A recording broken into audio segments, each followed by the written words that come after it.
Hi friends, welcome back to our channel. నాటుకోడి పులుసు అండి.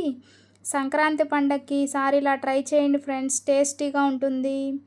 నాటుకోడిని ఇలా పీసెస్గా కట్ చేయించుకొని శుభ్రంగా క్లీన్ చేసుకొని కొంచెం సాల్ట్, పసుపు అండి వేసి కలుపుకొని పక్కన పెట్టేసుకోండి.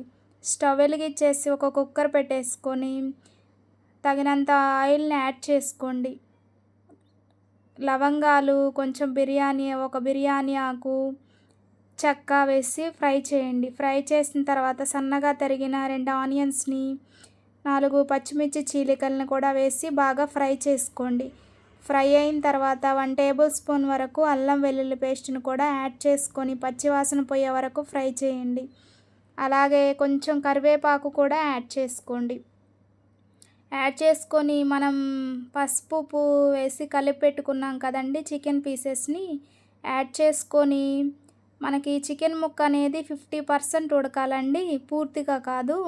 ఇలా విజిల్ లేకుండా మూత పెట్టేసి ముక్క అనేది ఒక 50% వరకు ఉడికించుకోండి. ముందు వాటర్ అనేది యాడ్ చేయకముందు ఇలా ఉడికించుకోండి.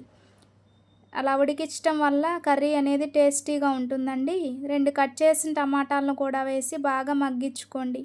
1 కప్పు వరకు వాటర్ని యాడ్ చేసుకొని టేస్ట్కి తగ్గ కారాన్ని, టేస్ట్కి తగ్గ సాల్ట్ని యాడ్ చేసుకొని మూత పెట్టేసి విజిల్ పెట్టుకొని 6 విజిల్స్ వచ్చే వరకు కర్రీని ఉడికించుకోండి.